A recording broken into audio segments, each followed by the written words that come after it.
Bom dia e obrigado por aguardarem.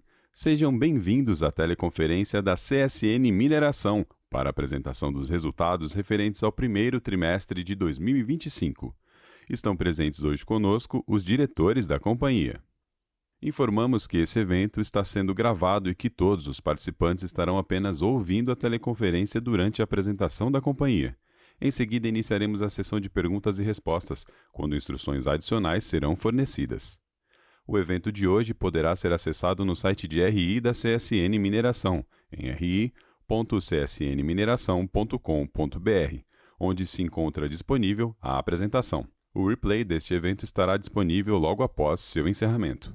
Antes de prosseguir, gostaríamos de esclarecer que algumas das afirmações aqui contidas são meras expectativas ou tendências e se baseiam nas hipóteses e perspectivas atuais da administração da companhia, podendo haver variações materiais entre os resultados, performance e eventos futuros, não se constituindo em projeções.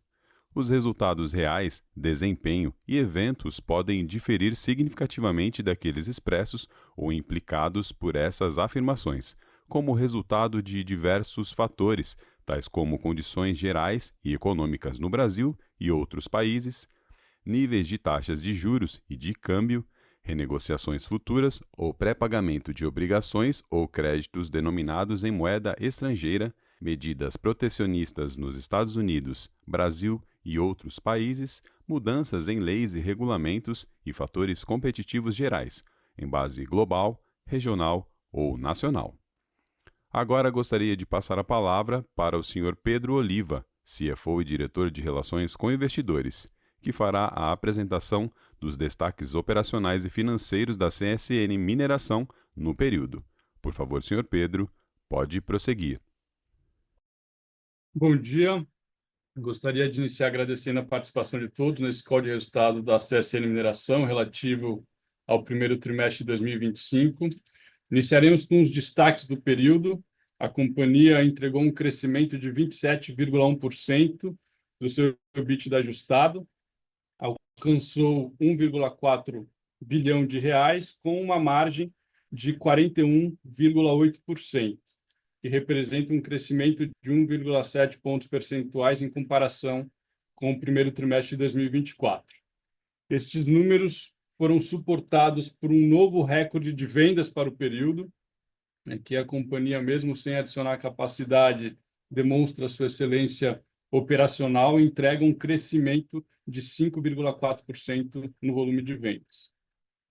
Isso foi viabilizado por um crescimento de 11,5% no volume de produção e compras, que somado à queda de 11% no seu custo C1, que alcançou $21 por tonelada, quando comparado com os $23,5 por tonelada do primeiro trimestre, isso impulsionou o seu fluxo de caixa livre ajustado, que alcançou 546 milhões de reais. No próximo slide, temos os dados de produção mais compras de minério, que alcançou 10,2 milhões de toneladas e representa um aumento anual de 11,5%, o que reflete a maior eficiência da operação e também o clima mais seco do que tivemos no ano passado para este período. Na comparação com o quarto trimestre de 24, a queda de 7,3% no volume é resultado do menor volume de compras.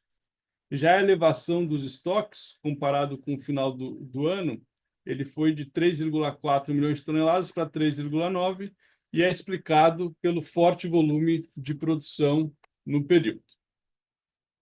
No slide seguinte, apresentamos os dados de vendas. Alcançamos 9,6 milhões de toneladas vendidas, com um crescimento anual de 5,4%, comparado com o mesmo período do ano passado. Acho que no nosso setor é sempre importante, dada a sazonalidade, o impacto da pluviometria, no período do verão, é importante sempre comparar com o mesmo período. Isso representa um novo recorde da companhia para o primeiro trimestre. E já a receita líquida foi 21,9% superior ao do primeiro trimestre, refletindo não apenas a melhor operacional, mas também um câmbio mais desvalorizado. Já a receita líquida unitária, de 61,96 dólares por tonelada, é um patamar essencialmente estável quando comparamos com os 61,95 do primeiro trimestre de 24 e com os 61,71 dólares por tonelada no quarto trimestre também de 24. No slide seguinte, abrimos a realização de preço. Partimos de um Platts 62 de 103,64 dólares por tonelada, muito próximo do 103,4 no trimestre anterior. A qualidade, tivemos dados positivos nesse trimestre, com um ajuste de qualidade de 14,57, representa uma melhora de 87 centavos em relação ao número do trimestre anterior. E o frete marítimo representou aqui uma redução de 4 dólares por tonelada, 3,97 dólares, quando comparado com o trimestre anterior. Isso, já em relação aos QPs dos períodos anteriores, que no trimestre anterior a gente tinha tido um impacto positivo de 4,55 dólares na realização de preço, neste trimestre ficou negativo em 0,24, basicamente flat, o que resultou numa receita líquida unitária de 61,96 dólares por tonelada, pouco superior aos 61,7 do trimestre anterior. Em relação ao CPV, tivemos um crescimento de 4,8% frente ao trimestre anterior, o que reflete o aumento do volume de compras de alta qualidade para o mercado interno, que possui um elevado custo de transporte rodoviário. Já o aumento de 27,1% no EBITDA, no primeiro trimestre de 25 contra o primeiro trimestre de 24, é resultado da combinação de alguns fatores. Os volumes maiores, como pudemos comentar anteriormente, a queda de 11% do C1 e uma queda no frete marítimo de 4 dólares, junto com o menor desconto de qualidade, né, com um número melhor em 87 centavos de dólar. Quando falamos da reconciliação do EBITDA ajustado, comparando com os 2 bilhões e 15 milhões de reais do quarto trimestre de 24, tivemos no primeiro trimestre de 25 1,4 bilhão de reais.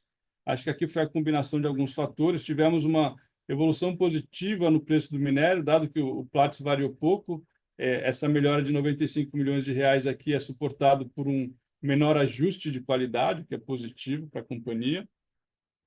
Isso veio junto com um custo mais baixo do frete marítimo e também a melhora de mix, né, com a maior participação de produção própria em relação à compra de terceiros. Esses fatores foram até mais do que compensados, né, pela sazonalidade já esperada, com a queda do volume de produção, que teve um impacto de 258 milhões de reais, e também com volumes mais baixos de venda, maior custo com compras, como explicado, né, em relação a essas longas distâncias no trading de minério de maior qualidade para o mercado interno e também uma variação no câmbio realizado. No slide seguinte, apresentamos os dados de investimentos da companhia. No primeiro trimestre de 25, alcançamos 377 milhões de reais. Acho que o ritmo de investimentos de expansão segue aquecido, né, em função do avanço das obras de infraestrutura da P15, apesar do período de maior pluviometria. Acho que aqui eu destaco que o CAPEX de expansão ele está mais do que 3 vezes o que tivemos para o mesmo período do ano passado. Em relação à continuidade operacional, percebe-se menores gastos com manutenção, em razão do histórico da companhia em concentrar seus investimentos de sustaining no segundo semestre. No slide seguinte, apresentamos os dados do capital circulante líquido. No primeiro trimestre de 25, esse indicador aplicado ao negócio foi negativo em 188 milhões de reais, o que representa uma estabilidade em relação aos 194 milhões de reais também negativos do trimestre anterior, com as principais variações sendo a redução do contas a receber e também a redução na linha de fornecedores. Em relação ao perfil de endividamento, segue bastante alongado. A CSN Mineração encerrou março com um total de 14,3 bilhões em disponibilidades, representa uma queda de 5,9% em relação aos 15,2 bilhões do trimestre anterior, o que reflete essencialmente o impacto da variação cambial sobre sua forte posição de caixa em dólar. Apesar disso, a companhia segue com uma sólida posição de caixa líquido, ao totalizar 4,1 bilhões no trimestre, e com o indicador de alavancagem medido pela relação dívida líquida EBITDA em negativos 0,65 vezes. No slide seguinte, apresentamos os dados do fluxo de caixa ajustado, que foi positivo em 546 milhões de reais, suportado aqui pelo forte EBITDA ajustado, impulsionado pelo recorde de vendas, e também pelo menor volume de CAPEX no período, que, como comentamos, é sazonal e tenderá a crescer de maneira relevante ao longo dos trimestres. Em relação ao lucro líquido, a CSN Mineração registrou um prejuízo líquido de 357 milhões de reais, contra um lucro líquido de mais de 2 bilhões de reais no trimestre anterior, sendo explicado exclusivamente pelo impacto de 1 bilhão de reais da variação cambial sobre seu caixa em dólar. Aqui temos uma posição de caixa em moeda estrangeira no primeiro trimestre de 2025 da companhia, que era de 2,4 bilhões de dólares, sendo que a cotação do dólar foi de R$ 6,19 por dólar em 31 de 12 de 2024 para R$ 5,74 por dólar em 31 de março de 2025.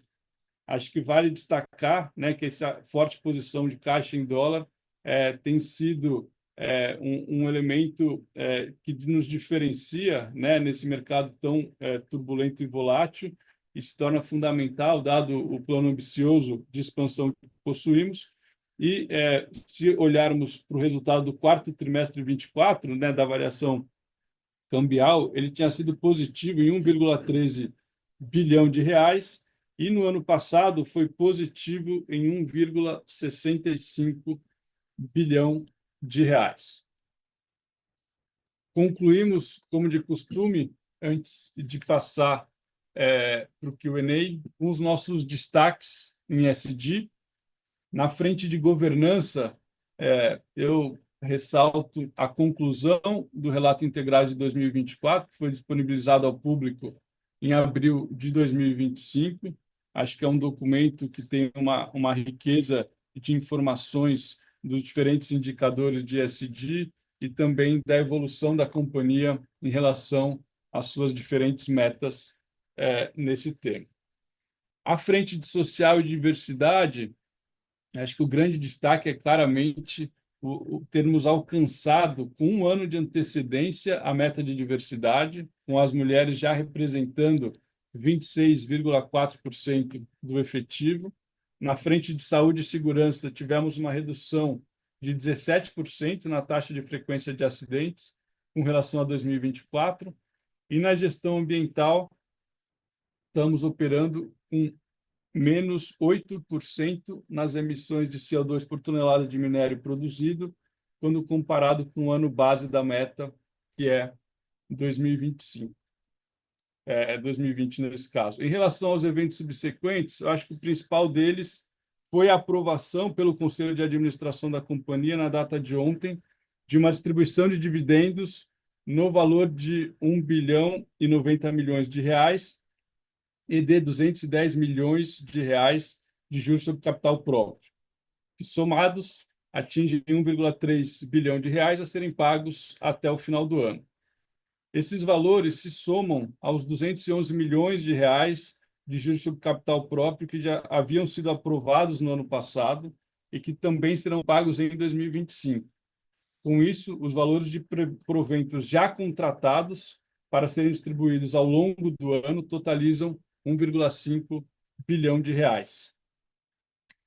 Comunico que está comigo aqui o senhor Carlos Melo, diretor superintendente da CSN Mineração, e também o senhor Benjamin Steinbrück, presidente do Conselho de Administração.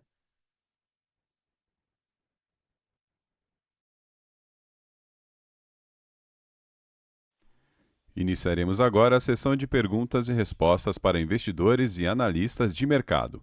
Caso tenha alguma pergunta, por favor, clique no ícone de levantar a mão ou envie sua pergunta por escrito no ícone de Q&A. Nossa primeira pergunta vem da senhora Bárbara Soares, do Itaú BBA. Por favor, Bárbara, seu microfone está liberado.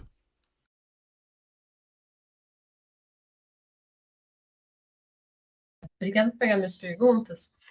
Aqui eu vou começar perguntando sobre trade war. No último mês a gente viu as tensões com relação às tarifas aumentando bastante, o news flow bem pesado, e o minério de ferro foi até uma das commodities que acabou segurando bem os preços quando a gente compara com outros commodities versus o Brent, por exemplo. Até por ter uma participação direta dos Estados Unidos pouco relevante. E aqui eu queria saber de vocês, que estão mais próximos, como está o sentimento do chinês para o setor de mineração e siderurgia com relação a tudo isso até agora. Uma segunda pergunta vocês comentaram sobre a melhoria de frete de $4 por tonelada. Com o trade war, a gente também deve ver um certo rearranjo dos fluxos globais. Aqui vocês têm alguma estimativa de impacto para frente? E uma última pergunta aqui, mudando um pouco de tópico, é com relação à compra de terceiros. No último trimestre, a gente viu compra de terceiros num share de mais ou menos 25%. Como que ficou para esse trimestre? Obrigada. Bárbara, obrigado pelas perguntas. Em relação à guerra comercial entre Estados Unidos e China e o sentimento dos chineses, acho que tivemos essa imposição de, no mínimo, 145% pelos Estados Unidos, a partir de 15/4. A China teve essa retaliação com uma tarifa de 125%. Acho que é importante destacar em relação ao nosso segmento que em 2024, 65% do aço chinês foi para o mercado asiático e apenas 1% para os Estados Unidos. Então, o impacto nas exportações de aço chinês ocorre de forma indireta, afetando mais os países para os quais a China exporta, como o Vietnã e Coreia do Sul, que já tinham anunciado medidas para reduzir o fluxo de aço chinês para eles. A Coreia do Sul, em 20 de fevereiro, anunciou tarifas antidumping de até 38%. Em seguida, em 21/2, o Vietnã anunciou tarifas temporárias de 19% a 27% sobre HRC, a grandes siderúrgicas chinesas. Agora, dia 21/4, a Índia impôs também 12% de tarifas de salvaguarda sobre determinados produtos de aço chinês. Acho que esse contexto leva os especialistas a estimarem uma redução do volume de exportações, que não aconteceu até agora. Se você analisar os dados de exportações mais recentes, com um deles, inclusive, soltado hoje pela manhã, você teria um volume de 113 milhões, que é muito próximo dos 111 do ano passado, mas os analistas têm projetado um volume de exportações entre 82 e 96 milhões de toneladas pela China. Quando se pergunta do sentimento, a gente tem em abril o PMI divulgado já contraindo de 50,5 para 49. Acho que isso já é reflexo dessa guerra comercial. Acho que, felizmente, Estados Unidos e China terão um encontro agora no dia 10. O Trump fez até uma declaração hoje de manhã indicando a possibilidade de reduzir para 80% e falando que isso ficaria sujeito ao secretário de Comércio dele. Mas a gente começa a ver um distensionamento nessa frente que é muito positivo. Acho que tem um impacto, te respondendo já, no nível de sentimento do mercado chinês, naturalmente, dado que os Estados Unidos é o maior mercado para os produtos deles, mas, felizmente, os indicadores de minério de ferro seguem sólidos. Em relação à melhoria do frete, realmente tem várias variáveis se mexendo. Acho que o petróleo, como você comentou, foi bastante impactado pelas medidas recentemente anunciadas pelo governo americano e as retaliações chinesas, mas a leitura do nosso time de inteligência de frete é de que essa queda para esse patamar de $19. Obviamente tem uma questão sazonal, segundo e terceiro trimestre tem uma demanda maior por frete, mas a gente ainda olha com projeção de ano uma queda de em torno de $5 comparado com os $25,1 por tonelada de 2024. Em relação ao volume de compra de terceiros, a gente tem um volume de 2,7 milhões de toneladas agora no primeiro TRI, o que é uma queda relevante em relação ao quarto TRI, né? A gente comentou que o volume de produção nosso foi basicamente flat, caiu de 7,58 para 7,45 milhões de toneladas, mas a grande queda veio em volume de compras, porque também não faria sentido comprar para estocar, né? A gente já teve um aumento de estoque de 500 mil toneladas, mas quando comparado com o mesmo período do primeiro trimestre do ano passado, Bárbara, a gente tinha apenas 2,1 milhões de toneladas de compra. Então, a gente comprou um pouco mais, o que era esperado, dada essa melhor performance do nosso porto e capacidade de escoamento que temos obtido. Para o ano, a gente espera um pequeno aumento no volume de compras, mas ainda muito próximo do patamar. No ano, a gente teve 23% no passado, e em 25 a gente também estima algo próximo de 25%. Perfeito, super claro. Obrigada. A próxima pergunta vem do Sr. Emerson Vieira, da Goldman Sachs. Por favor, Emerson, seu microfone está liberado. Olá a todos, bom dia, obrigado pelo espaço. São duas perguntas, por favor. A primeira em relação ao ajuste de qualidade no preço realizado, né? A gente tem visto uma performance bem positiva nessa variável recentemente, né? E essa queda de $1 por tonelada, aproximadamente agora no primeiro TRI, eu queria ouvir de vocês se isso acaba sendo um reflexo da demanda por minério com menor conteúdo de ferro, né? Principalmente no mercado chinês. Tem algumas notícias comentando sobre essa dinâmica, ou se isso acaba sendo reflexo de uma melhor qualidade percebida mesmo no produto da companhia. E aí uma segunda pergunta, só um follow-up em relação aos contratos de antecipação de minério, né? Se não me engano, no quarto trimestre do ano passado a gente viu um incremento aí de $355 milhões, mas nesse trimestre não houve nenhum contrato incremental, né? Então eu queria ouvir de vocês se essa estratégia ela continua olhando para frente, né? E o primeiro TRI foi uma pausa mais temporária. Então qualquer atualização em relação a isso também ajudaria. Obrigado.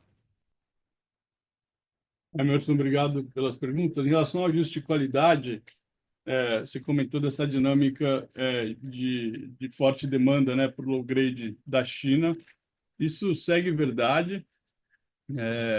Acho que ainda tem a ver quando você pega o dado de margem média das siderúrgicas chinesas, o dado ainda é de negativos $17. É verdade que quando você abre entre IEF e BOF, tem uma diferença muito grande. Tá? O IEF está operando, de acordo com os especialistas, em negativos $80 na média, e o BOF em positivo $108 por tonelada. Mas ainda assim, essas margens são bastante baixas, e sendo uma média, naturalmente, tem empresas que estão operando com prejuízo, e nesse sentido, elas buscam não maximizar o volume de produção, mas sim minimizar o custo unitário, que segue favorecendo a demanda por low grade. Eu acho que se soma a isso uma estratégia de alguns ajustes, né, do ponto de vista comercial, de blendagem dentre os produtos que possuímos no nosso portfólio. Isso tem se mostrado uma estratégia acertada para maximizar né, e otimizar a realização de preço, dado essas demandas relativas entre diferentes produtos na China. Em relação aos pré-pagamentos, a gente hoje tem aberto 11,1 bilhão de reais, e um vencimento nos próximos 12 meses de 3,5 bilhão de reais. A gente, como você comentou corretamente, não fizemos nada no primeiro trimestre, e a nossa expectativa é essencialmente rolar esses vencimentos que teremos nos próximos trimestres, e já estamos em diálogo com alguns dos nossos principais clientes para executar essas transações nos próximos meses.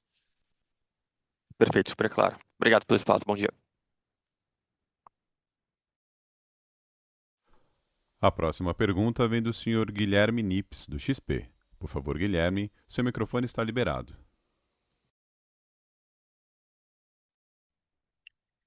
Bom dia, Pedro. Bom dia, time. Obrigado pela oportunidade aqui. Eu tenho também duas perguntas.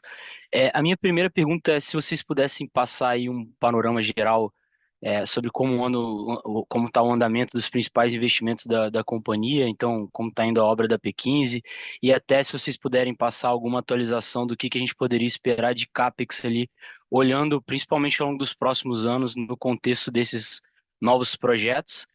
E a minha segunda pergunta aqui a gente viu ali anúncio de dividendos novamente, então a minha questão aqui é mais entender um pouco como é que a gente poderia esperar ali o balanço entre CAPEX, dividendos e buybacks, olhando para frente no contexto desses novos investimentos aí da companhia também. Essas são minhas duas perguntas. Obrigado. Guilherme, obrigado pelas perguntas. Em relação à P15, o projeto está avançando bem, a gente está com 34% de avanço físico. Nesse ano, a gente já desembolsou 134 milhões de reais. Hoje, a gente tem 750 colaboradores já no canteiro de obra, com mais de 170 equipamentos. Os próximos passos aqui é a contratação das máquinas de pátio, estrutura metálica e obras civis. A gente está com negociações bastante avançadas. Quando a gente olha para os próximos anos, Guilherme, e ao longo desse ano a gente vai ter um ramp-up, né, como eu comentei ao longo da apresentação, a gente deve partir desse patamar de 377 milhões e no final do ano está rodando mais do que o dobro disso, quase 3 vezes, nas nossas projeções. E para os próximos anos a gente tem essa perspectiva de desembolsar 13,2 bilhões de reais, né, ao longo dos próximos 5 anos, que dá uma média de 2,6 bilhões de reais por ano.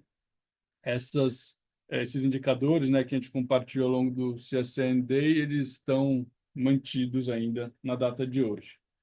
Em relação a essa combinação, né, de CAPEX, dividendo e buyback, acho que, felizmente, essa posição de caixa líquido que a companhia possui, né, e com a excelência operacional, com recordes que têm sido batidos de maneira recorrente ao longo dos últimos trimestres, a gente tem bastante conforto de executar esse plano de expansão que é desafiador sobre diferentes métricas, né? Acho que não é trivial botar esses projetos de pé, mas felizmente estamos caminhando bem. E na frente dos dividendos, dada essa combinação, né, de boa performance operacional e uma posição de caixa e alavancagem bastante confortável, a nossa perspectiva tem sido a de manter a política de dividendos, tem sido entregue desde do nosso IPO entre 80% e 100% do lucro líquido de distribuição anual. Sobre o buyback, hoje a gente tem um programa aberto de comprar até 100 milhões de ações, das quais já adquirimos 53,2 milhões de ações, e ele está em aberto até o dia 19 de dezembro desse ano. Então, a gente tem a possibilidade, né, de seguir executando, mas nos últimos meses temos priorizado tanto a distribuição de dividendos como a execução dos projetos da companhia. Super claro. Muito obrigado. A próxima pergunta vem do senhor Henrique Pereira, da Morgan Stanley. Por favor, Henrique, seu microfone está liberado. Legal. Bom dia. Bem, Pedro.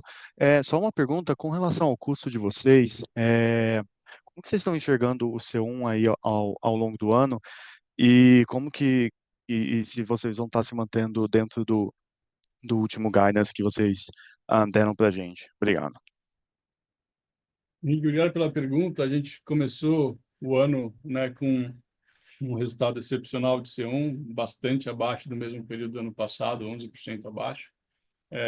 O nosso guidance é de 21,5 a 23. Nesse momento, ele está mantido, né? E dada a boa performance do primeiro trimestre, hoje a gente tem uma posição bastante confortável, né, para entregar esse número.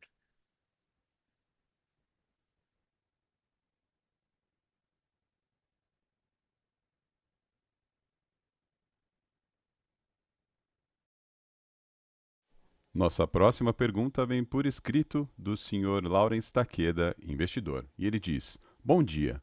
No resultado, vemos um expressivo aumento negativo do resultado financeiro que prejudicou o lucro. Pode comentar sobre este detalhe? Qual a perspectiva para o próximo trimestre? Obrigado.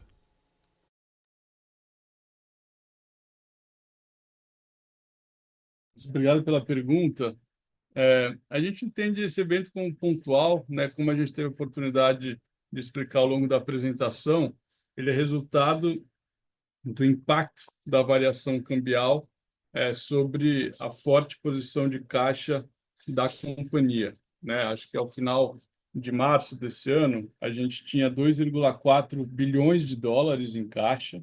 Acho que isso tem sido, ao longo, dos últimos anos, um elemento que tem impulsionado positivamente o resultado da companhia. Só no ano passado, por exemplo, teve um impacto positivo em 1,65 bilhão de reais no resultado consolidado da Semin.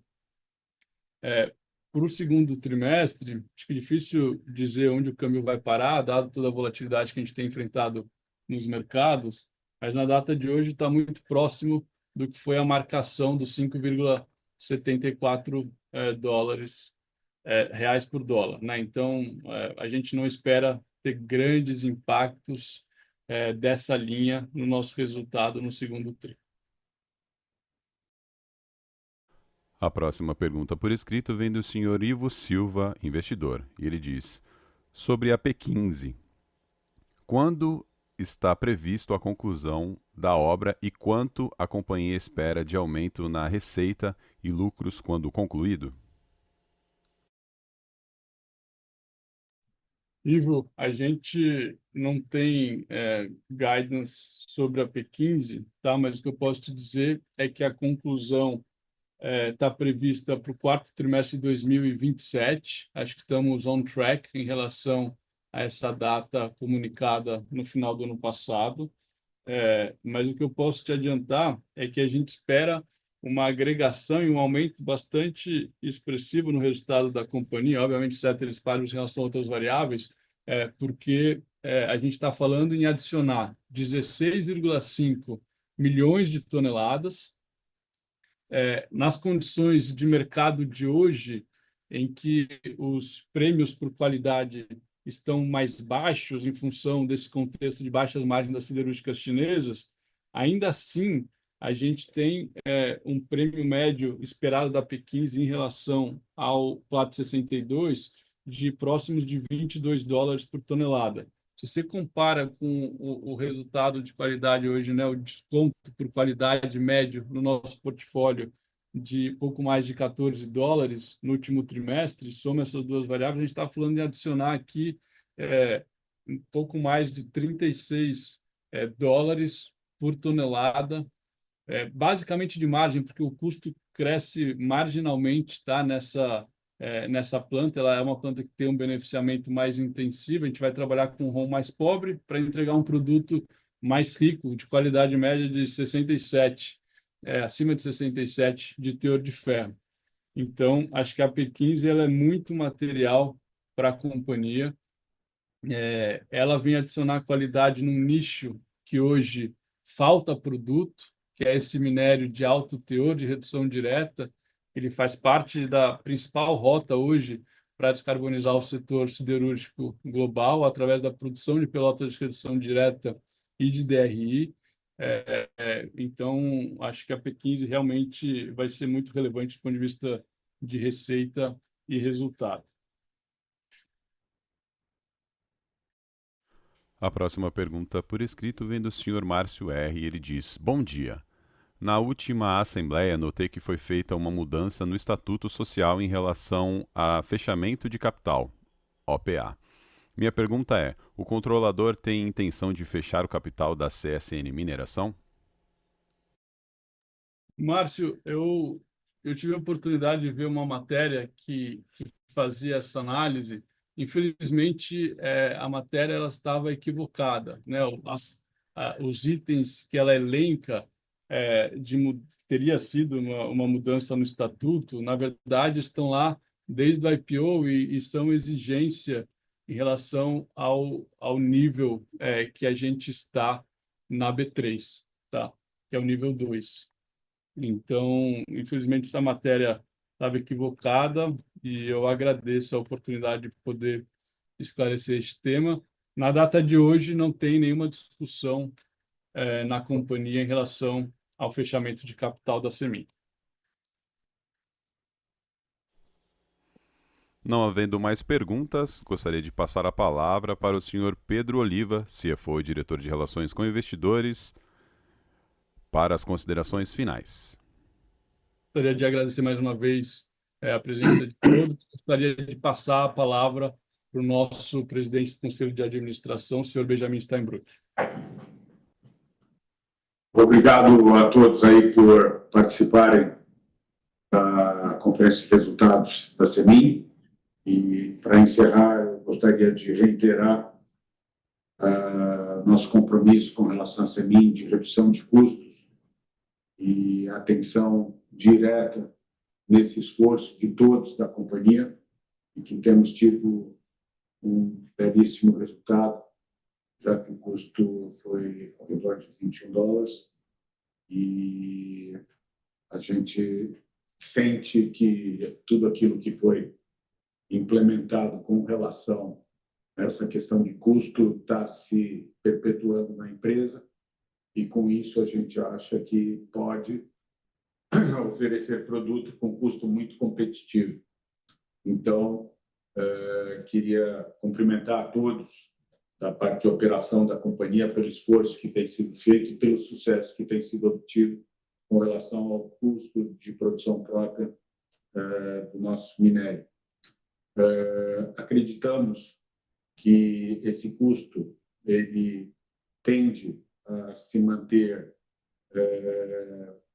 no nível que está.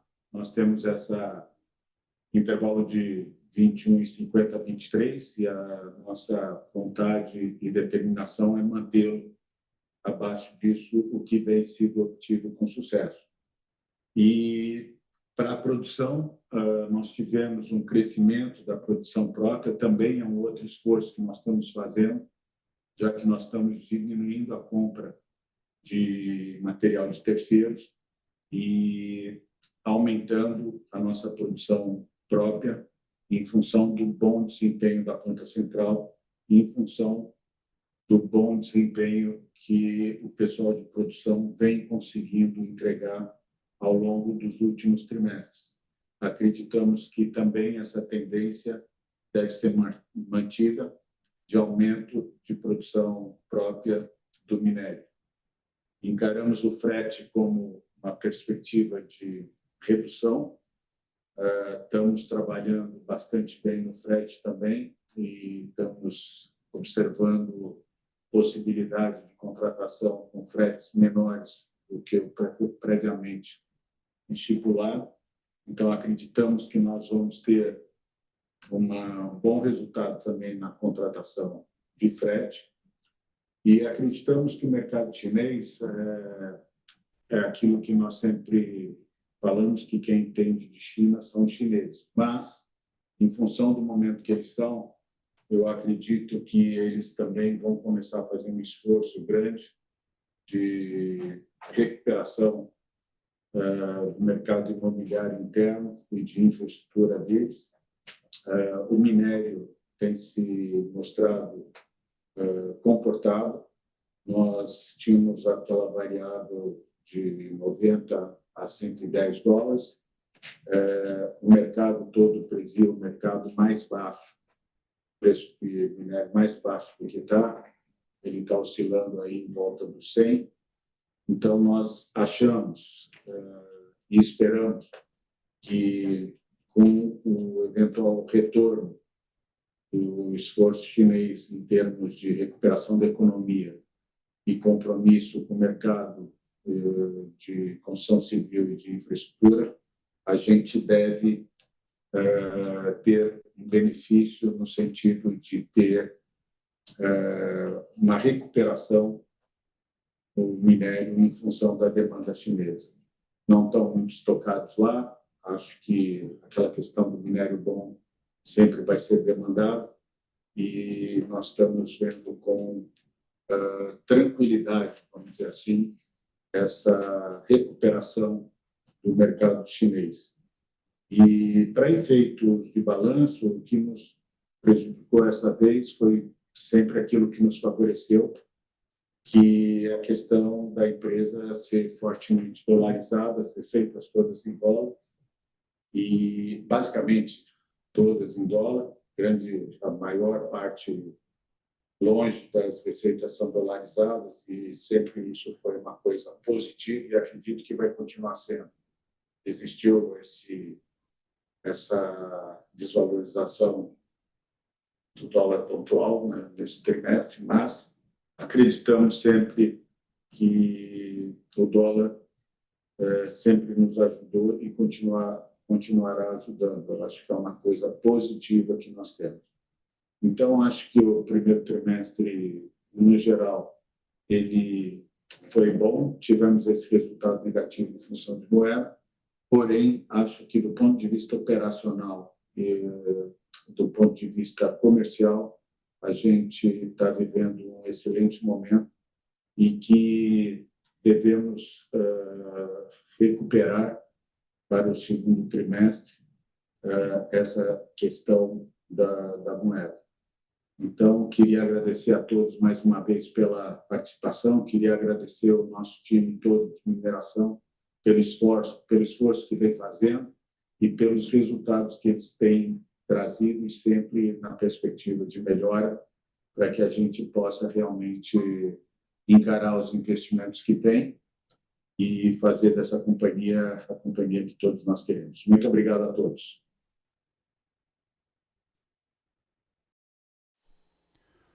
A teleconferência de resultados da CSN está encerrada. Agradecemos a participação de todos e tenham um bom dia.